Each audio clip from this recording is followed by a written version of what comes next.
तो hello guys. तो आज अपन बात करते हैं कि इंडिया की मिसाइल टेक्नोलॉजी कितने आगे पहुंच चुकी है और इसकी शुरुआत कहां से हुई थी। तो चलिए आज मैं बताऊंगा भारत के पास कौन कौन से मिसाइल है और उसका मतलब कौन कौन सा किस चीज़ का क्या क्या फंक्शन है। तो अपन चालू करते हैं। तो एक्चुअली क्या मिसाइल सबसे पहले कोई बनाया था ना, तो असली में मिसाइल नहीं था, वो ऐसा रॉकेट था। चाइनीज़ लोग सबसे पहले 13वीं सदी में बनाए थे ये रॉकेट। तो ये रॉकेट कोई काम का नहीं था। तो इसके बाद क्या हुआ कि जो हैदर अली थे ना, मैसूर के जो राजा, वो क्या किए कि जो सिलेंडर रहता है उसमें क्या बारूद भर देते थे, है ना। तो उसको एक प्रोटोटाइप बनाए थे कि मतलब ऐसा अपन मिसाइल बना सकते हैं। ये तो चाइनीज लोग बनाए थे 13वीं सदी में। उसके बाद तो तोप खाने वगैरह आ गए थे।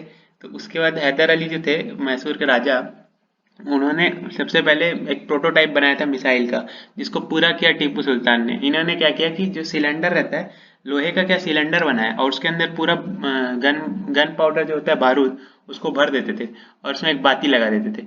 और उसके बाद क्या होता था कि वो किसी की उसको एक एंगल में सेट कर देते थे और उसके बाद सामने जो भी सेना रहती थी उसको बढ़िया से मार देते थे। जब सेकेंड वॉर हुआ था ना, एंग्लो मैसूर वॉर 1780s में, तब टीपू सुल्तान के सामने की जो फौज थी, अंग्रेज लोग की जो फौज थी, उनको इतना गंदा मारे ना कि उन लोग को समझ ही नहीं आ रहा था ये ऊपर से उड़ के क्या आ रहा है। उन लोग पहली बार मिसाइल देखे थे, उनको समझ ही नहीं आ रहा है ये क्या चीज़ है करके। उन लोग क्या तोप वोप तो बहुत चलाए थे, लेकिन बोले कि अरे क्या है, ये आता है हम लोग के पास, गिरता है, फूट जाता है पूरा, उसका अंदर से लोहे का जो टुकड़ा टूटता है, तो उनकी वजह से उसके पूरे सैनिकों का घायल हो जाते। तो उस टाइम लोग को समझ नहीं आया। तो वो लोग क्या बहुत गंदे से हार के चले गए। तो वो अंग्रेजों की एक बहुत बुरी बुरी हार मानी जाती है भारत के इतिहास में, जो भारत में आके बहुत गंदे से हार के गए थे। हाँ, तो उसके बाद क्या हुआ, ये इंसान है ना, ये इसका नाम था वेलेस्ली, आर्थर वेलेस्ली। ये क्या किया कि इंडिया में आया और ये कैसे घूमने आया था कि एक सैन्य छावनी बना लेता हूँ, सैनिक लोग का एक बेस बनाता हूँ मैसूर के आसपास। तो जैसे घूमने आया था ना, तो उन लोग को, मैसूर वालों को लगा टीपू सुल्तान के राज्य को कि अरे हमारे पास कोई अंग्रेज की सेना आई है, तो इसको मारे मिसाइल।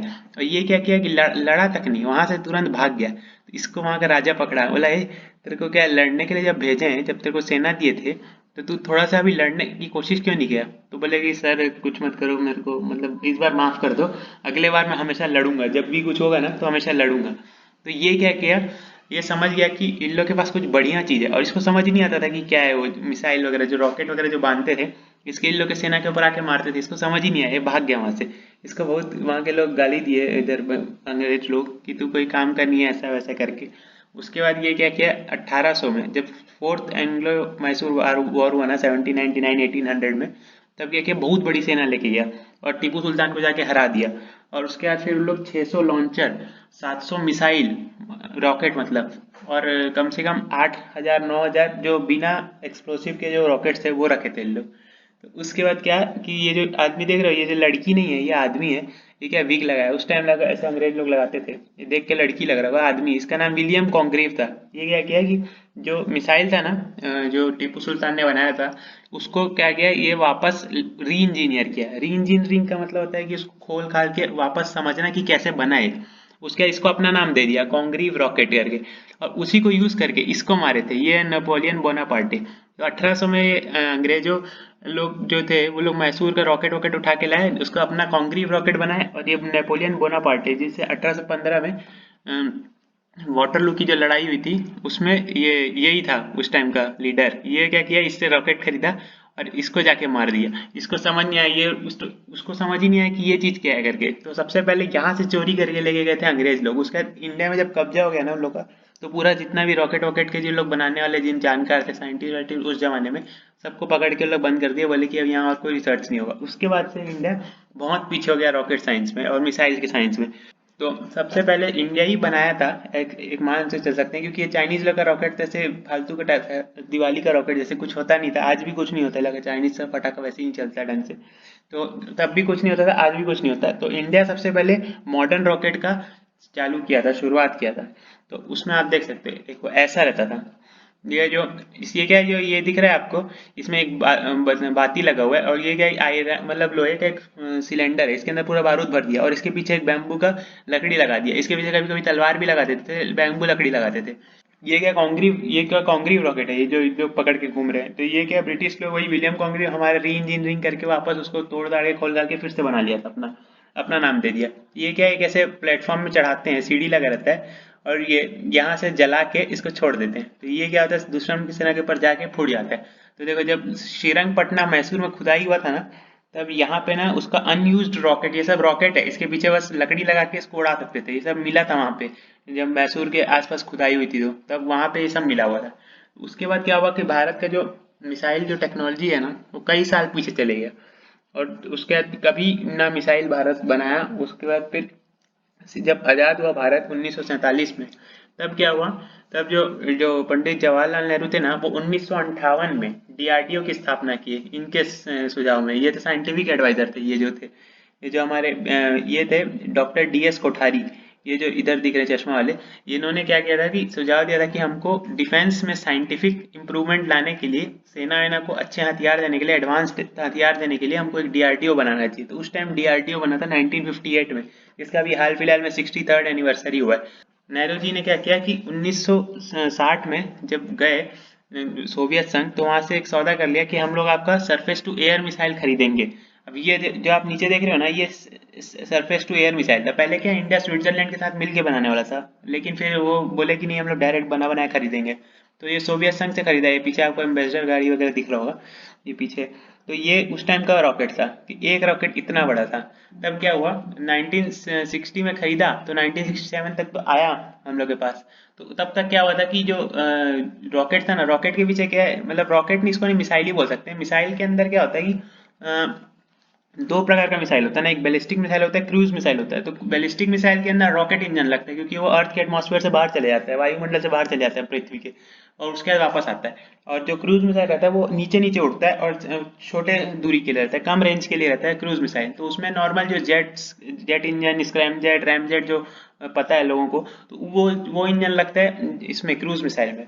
तो उस टाइम क्या हुआ था कि 1967 में जब खरीदे थे ना, तब 5 साल में उसका जो ये थे, हमारे नाग चौधरी साहब, ये उस टाइम इंदिरा गांधी 1966 में जब अपनी प्रधानमंत्री बनी, तब ये उनके साइंटिफिक एडवाइजर थे। तो 1967 में ये रॉकेट आया, तो ये बोले कि इसको भी हम लोग री इंजीनियरिंग करते हैं, हमको तो आता नहीं अभी बनाने, तो हम लोग क्या करेंगे कि इसका री इंजीनियरिंग करेंगे, इसको भी हम लोग खोल खाल के देखेंगे कि कैसे बनता है ये रॉकेट।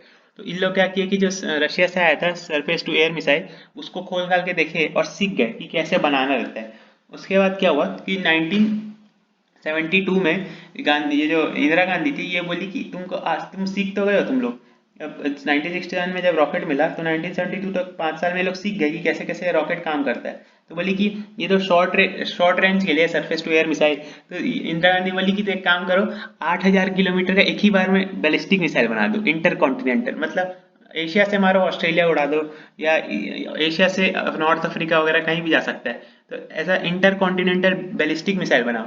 तो ये बोले कि अभी तो हमारे पास ऐसा टेक्नोलॉजी नहीं है, और हम लोग 8,000 तो छोड़ ही दो, 1,500 किलोमीटर का भी तभी बना पाएंगे जब 5 से 8 साल में बनाएंगे, जब बिना कोई आदमी का रोक के, मतलब कोई वर्कर कभी छुट्टी नहीं लेगा, लगातार काम करेगा, और बिना कोई फंड का कमी हुए अगर हम लोग लगातार 5 से 8 साल करेंगे, तब हम लोग शायद बना पाएंगे। कंफर्म नहीं था वो भी, शायद बना पाएंगे।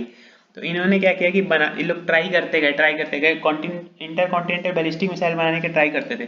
तो क्या हुआ था, जब 1962 का वॉर हुआ था ना, तब उस टाइम इंडिया का सबसे बड़ा प्रायोरिटी था कि एंटी टैंक मिसाइल बनाना, क्योंकि जब चाइना अपना टैंक लेके आया था, तो उसके टैंक को मारने के लिए हमारे पास एंटी टैंक मिसाइल था नहीं उस टाइम, क्योंकि उस टाइम इंडिया के पास कोई मिसाइल ही नहीं था।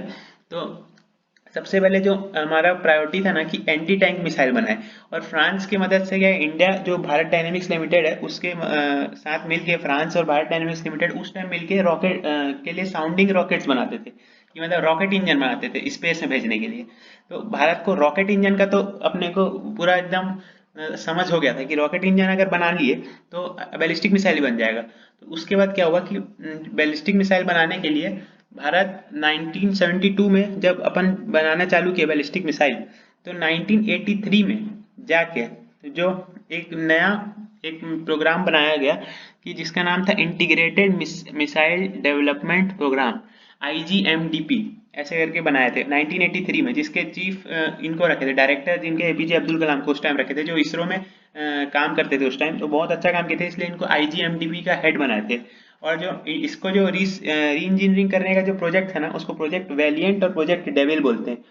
तो प्रोजेक्ट डेविल के हिसाब से हम लोग को उसको री इंजीनियरिंग करना था और इसको खोल खाल के देखना था कि कैसे अपन इसका मस्त दूसरा छाप के बना सकते हैं, जो आजकल चाइना करता है। लेकिन अब क्या है, हमारे साइंटिस्ट समझ गए बनाना कैसे, तो वो बना सकते हैं। लेकिन चाइना क्या है, पूरा फुल टू फुल छाप देता है। तो उस टाइम 1983 में इनको डायरेक्टर बनाया गया आईजीएमडीपी का। उसमें इनका मेन मिशन था कि 5 प्रकार का मिसाइल बनाना है, मोस्टली 4 था, 5 प्रोजेक्ट इन लोग बनाए थे। तो उसमें पहला मिसाइल था त्रिशूल त्रिशूल मिसाइल, जो कि सरफेस टू एयर मिसाइल होगा। उसके बाद फिर दूसरा मिसाइल ये लोग रखे थे कि पृथ्वी मिसाइल बनाएंगे। पृथ्वी मिसाइल का काम क्या रहेगा कि बैलिस्टिक मिसाइल रहेगा, एक जगह से जाके दूसरी जगह आके मार के आएगा, surface to surface Prithvi missile. तीसरा मिसाइल रखे थे लोग आकाश एयर डिफेंस, वो भी एयर डिफेंस के लिए रहेगा कि जमीन से जाके एयर में जाके मार के आएगा। और उसके बाद चौथा मिसाइल ये लोग रखे थे कि हम लोग नाग मिसाइल, एंटी टैंक नाग थर्ड जनरेशन मिसाइल बनाएंगे। और उसके उस टाइम क्या अग्नि मिसाइल का उतना कॉन्सेप्ट नहीं था। अग्नि मिसाइल क्या था उस टाइम, एक ऐसी डेमोन्स्ट्रेटर व्हीकल था कि जो एक बार ऑर्बिट में जाके वापस अर्थ के अंदर एंट्री कर सकता है, एक री एंट्री व्हीकल था। तो बैलिस्टिक मिसाइल हमेशा री एंट्री व्हीकल के साथ होना चाहिए, क्योंकि वो एटमॉस्फेयर के बाहर जाता है तो वापस अंदर आने वाला व्हीकल भी उसमें जुड़ा होना चाहिए। तो उस टाइम क्या हुआ था कि अग्नि जो था वो एक कॉन्सेप्ट बस था। हाँ, तो उसके बाद क्या हुआ 1987 में, जब एक MTCR करके एक ऑर्गेनाइजेशन बना, military technology control regime. Military technology control regime, इसके क्या है, ये 7 सदस्य मिलकर इसको बनाए थे। इनका काम था कि जितनी भी मिलिट्री टेक्नोलॉजी है ना, ये हम लोग आपस में शेयर करेंगे, आपस में बढ़ाएंगे और अलग अलग चीज़ को डेवलप करेंगे। लेकिन ये 7 लोग आपस में ही थे। तो 1987 में क्या हुआ, ये बन गया। अब 1988 और 89 में, 1988 में क्या हुआ कि भारत आकाश और पृथ्वी मिसाइल, 2 मिसाइल का टेस्ट किया। हाँ, तो तब क्या हुआ कि इनको लगा कि अरे भारत का MTCR के सदस्य नहीं है और इस मिसाइल टेक्नोलॉजी बना कैसे रहा है। इसको इसको क्या बोल दिया कि भारत उस टाइम क्या अपना कुछ खुद से कुछ नहीं बनाता था। उस टाइम जितना भी जो पार्ट्स होते थे वो बाहर से मंगाता था। तो इन लोग बोले कि एक काम करते हैं, इसको पार्ट्स ही नहीं देंगे। तो पार्ट्स नहीं देंगे तो क्या करेंगे, तो क्या क्या कर पाएगा भारत, कुछ नहीं कर पाएगा। तो इसलिए क्या हुआ कि जर्मनी बोल दिया कि हम तुमको मैग्नीशियम एलॉय नहीं देंगे, फ्रांस बोल दिया कि हम तुमको मदद नहीं करेंगे, जो लिक्विड प्रोपेलेंट रॉकेट इंजन है उसके लिए मदद नहीं करेंगे। यूएस बोल दिया इंटेल कंपनी को कि तुम प्रोसेसर मत दो। इंटेल का प्रोसेसर यूज होता था उसको मतलब रॉकेट को लॉन्च वॉन्च करने के लिए। उस टाइम हाथ से आग लगा कर थोड़ी ना लॉन्च करेंगे, तो कंप्यूटर से लॉन्च होता था। उस टाइम क्या होता था कि यूएस बोल दिया था कि इंटेल के प्रोसेसर मत दो, ताकि वो लोग लॉन्च ही ना कर पाए। तो ऐसे ऐसे करके क्या है कि कोई भी कंट्री मदद करने से मना कर दिया। और भारत के पास उस टाइम हर चीज नहीं था कि अपने से खुद से भारत अपने इंडिजिनियसली रॉकेट्स बना सके या मिसाइल्स बना सके। तब भारत का दिमाग लगा कि भाई हमको तुम कुछ चीज़ के लिए मना करोगे तो हम लोग अलग रास्ता ढूंढ लेंगे। किसी भी चीज़ के लिए अगर भारत को रोकोगे तो वो अलग ना कोई जगह से निकाल ही लेता है। तो हमारे साइंटिस्ट लोग क्या किए कि हर चीज़ का इंडिजिनाइजेशन कर दिया, मतलब हर चीज़ खुद का भारत में देख ढूंढ ली, हर चीज़ का एक अल्टरनेटिव। अगर एक पर्टिकुलर मेटल नहीं है तो उसका अल्टरनेटिव क्या है, ऐसे करके भारत में ही सारे जितना भी रिसोर्सेज था उसको बढ़िया से यूज़ करके 1988 से लेके आज 2008 2020 तक, 1988 से लेके 2020 तक भारत ने कितने सारे मिसाइल बना दिए। अभी आपको बताता हूँ। अभी तो भारत को भी MTCR का सदस्य ले लिया गया है। अब पहले तो खाली ये 7 लोग थे, ये लोग अपने में टेक्नोलॉजी शेयर करते थे, तो बाकी किसी को देते भी नहीं थे। तो अब देखो, अब भारत के पास 4 प्रकार का तो सरफेस टू एयर मिसाइल है। उसमें सबसे बड़ा ये आकाश एयर डिफेंस है, जो अभी भारत बाहर भी एक्सपोर्ट करने वाला है। सेकंड क्या है, ये पृथ्वी है। ये क्या एंटी बैलिस्टिक मिसाइल सिस्टम है। क्या है कि अगर मान लो कोई दूसरा देश बैलिस्टिक मिसाइल हमारे में मारे तो ये क्या उसको हवा में फोड़ देगा, भारत के धरती तक आने नहीं देगा। तो ये एंटी बैलिस्टिक मिसाइल सिस्टम है। ये बराक 8 जो भारत मिल के बनाया इसराइल के साथ। ये ऐसा नहीं कि खाली इसराइल से खरीदा है, ये भारत मिल के बनाया इसराइल के साथ। और एक और quick reaction surface to air missile का टेस्टिंग भी हो चुका है भारत में, कि अगर कोई क्रूज मिसाइल या कोई शॉर्ट रेंज की मिसाइल आ रही है तो फटाफट उसको क्विक रिएक्ट करेगा एक मिसाइल और फटाफट जाके उसको उड़ा के आ जाएगा हवा में, भारत के अंदर नहीं आने देगा। तो क्या है कि भारत को हवा से मारना अब मुश्किल हो गया, क्योंकि भारत के पास 4 तो मिसाइल डिफेंस सिस्टम है, ऊपर से S-400 भारत डील तो कर दिया है, वही आने वाला है S-400 कुछ दिन में। उसके बाद ये त्रिशूल मिसाइल जो ये पहले उस टाइम बना था, अब इसको रिटायर कर दिया गया है। ये भी सरफेस टू एयर मिसाइल था। और अब अभी भारत के पास एंटी रेडिएशन मिसाइल भी है, जिसका नाम अभी रुद्रम 1 रखे। उसका काम क्या रहेगा कि वो जाएगा और किसी भी जो रडार वडार रहता है ना, सबको ब्लॉक कर देगा। जैमिंग, रडार जैमिंग करने का काम होता है एंटी रेडिएशन मिसाइल का। उनका सारा नेटवर्क वगैरह जो होता है उसको जैम कर देगा। अब वो कैसे जैम करता है, ये क्या होमिंग मिसाइल होता है। होमिंग मिसाइल क्या होता है, तुम कितने स्पीड से देखो, टारगेट के ऊपर जाकर सीधा उसी के ऊपर गिर जाता है। तो क्या होता है कि ये रडार वगैरह सारा चीज को ये ढूंढ लेता है कि कहाँ से मेरे पास सिग्नल आ रहा है, कहाँ से वेव्स आ रहे हैं।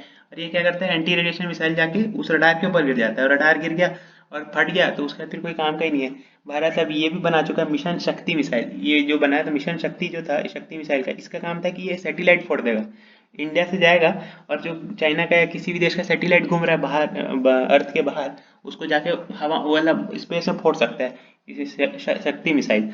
भारत के पास ये अस्त्र मिसाइल भी है, इस ये आपको सुखोई दिख रहा है पीछे, और ये भी है। तो इस ये क्या एयर टू एयर मिसाइल है, और ये जो है ये एयर टू लैंड मिसाइल है, एंटी रेडिएशन मिसाइल। और ये तो लैंड टू कहीं भी मार सकते हैं, सीधा लैंड टू स्पेस। ये तो लैंड टू स्पेस मिसाइल है, मतलब स्पेस में जाके सैटेलाइट उड़ा सकता है। तो भारत कुछ चुनिंदा देशों में जिनके पास खुद का एंटी सैटेलाइट मिसाइल है, किसी के सैटेलाइट को गिरा सकता है। अगर तुम्हारे पास किसी भी सैटेलाइट का पोजीशन और कोऑर्डिनेट्स है ना, तो यहाँ से मार दो और उसका सैटेलाइट गिर जाएगा। तो डिफेंस सैटेलाइट या मिलिट्री सैटेलाइट या जो भी कम्युनिकेशन सैटेलाइट कोई भी देश अगर बैठा के रखा है, तो उसको गिराने का आज भारत के पास ताकत है। और ये देखो अभी क्या है कि दो प्रकार का मिसाइल होता है, क्रूज मिसाइल होता है, बैलिस्टिक मिसाइल होता है। तो क्रूज मिसाइल क्या होता है कि शॉर्ट रेंज के लिए होता है और ये तेज बहुत होता है, इसमें रिएक्ट नहीं कर पाते। और बैलिस्टिक मिसाइल क्या होता है कि बहुत लॉन्ग रेंज के लिए होता है। तो बैलिस्टिक मिसाइल में आता है जो जैसे आपका पृथ्वी, अग्नि, निर्भय, निर्भय तो क्रूज मिसाइल है। तो निर्भय और ब्रह्मोस, ब्रह्मोस तो इंडिया और रशिया का जॉइंट वेंचर है, जिसमें ब्रह्मपुत्र और मॉस्को के नाम पे ब्रह्मोस रखा गया इसका नाम। तो ये तो दुनिया का सबसे बेहतरीन क्रूज मिसाइल है अभी। और निर्भय भारत इंडिजिनाइजेशन के खुद से बनाया, ये तो रूस के साथ मिलकर बनाया था, ये तो अपना खुद से बनाया निर्भय मिसाइल। तो इसका भी टेस्टिंग वगैरह हो गया है, इसका भी आ गया है लगभग, ये भी आने वाला है। और ब्रह्मोस मिसाइल तो है ही क्रूज मिसाइल। और बैलिस्टिक मिसाइल का काम होता है कि ये लॉन्ग रेंज के लिए रहता है, जैसे हमारा अग्नि 5, इसका 5,000 से 8,000 किलोमीटर तक इसका रेंज है।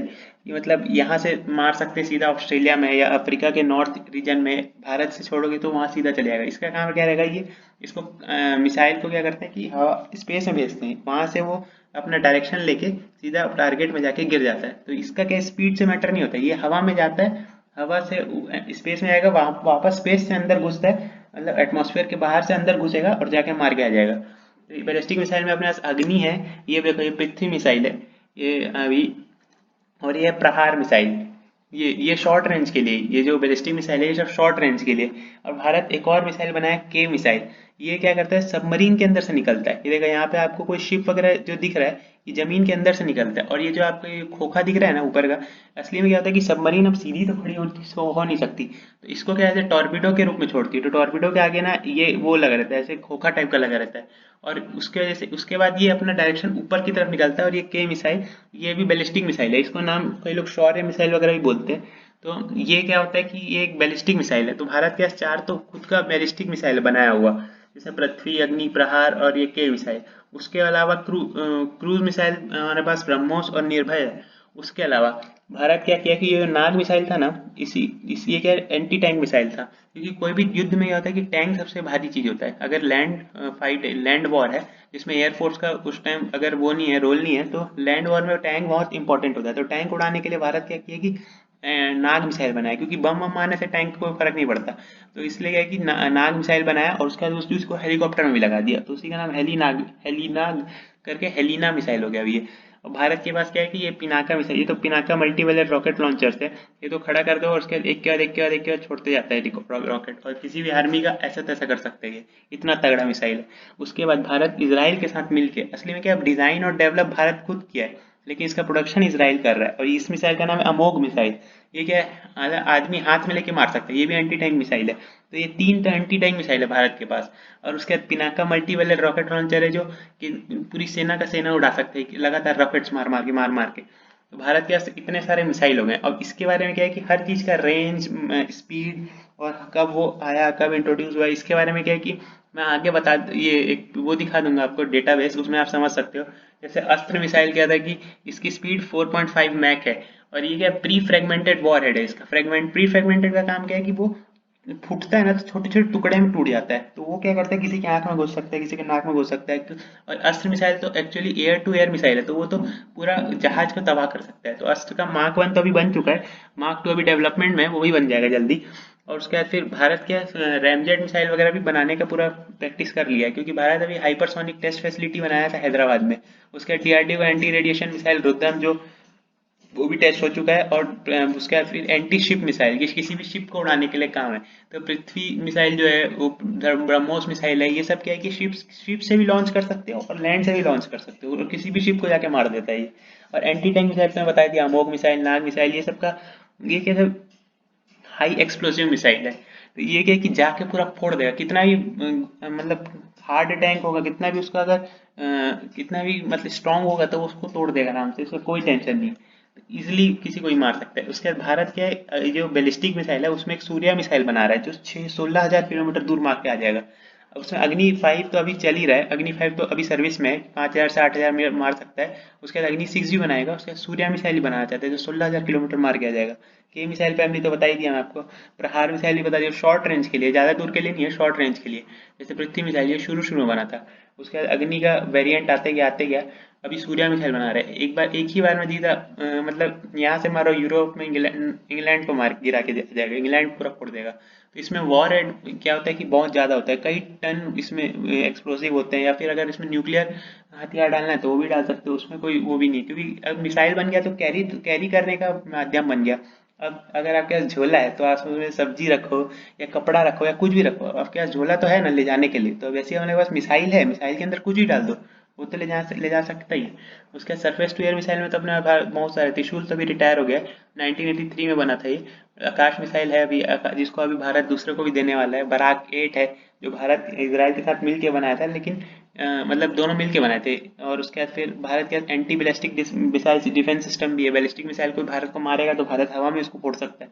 तो भारत के बहुत सारे प्रकार के मिसाइल हो गए हैं अभी, ब्रह्मोस के कितने सारे वेरिएंट है अपने पास, और अभी निर्भय मिसाइल भी बन चुका है। उसके बाद पिनाका मल्टीवेलर रॉकेट रॉकेट जिसको शौर्य मिसाइल के मिसाइल फैमिली भी बोलते हैं। वैसे इंडिया के long range multiple rocket launcher ही भारत बनाना चाह रहा है अभी, जो डेवलपमेंट में। ऊपर से हाल ही में भारत क्या है कि हाइपरसोनिक टेक्नोलॉजी व्हीकल एक बनाया था, जिसको अभी हाइपरसोनिक डेमोन्स्ट्रेटर व्हीकल बोलते हैं, वो भी क्रूज मिसाइल के लिए था। उसका स्पीड मैक 12 था। मैक क्या होता है कि मैक कोई साउंड की गति होती है 1000 मीटर पर सेकेंड, तो ये क्या है कि 12,000 मीटर पर सेकेंड जाता है, मतलब समझ लो कितनी स्पीड है इसकी। तो ये क्या है, हाइपरसोनिक है। उसके सब सोनिक क्या था, साउंड की गति से कम, और सुपरसोनिक होता है साउंड की गति से थोड़ा ही ज़्यादा, और हाइपरसोनिक मतलब सबसे ज़्यादा। तो वो मैक 12 तक स्पीड है इसका। हाँ तो गाइस, बताइए वीडियो कैसा लगा। मिलते हैं अपन नेक्स्ट वीडियो में। अगर आप लोगों को कुछ समझ नहीं आएगा तो पूछ सकते हो कमेंट्स में। मिलते हैं नेक्स्ट वीडियो में, तब तक के लिए बाय बाय।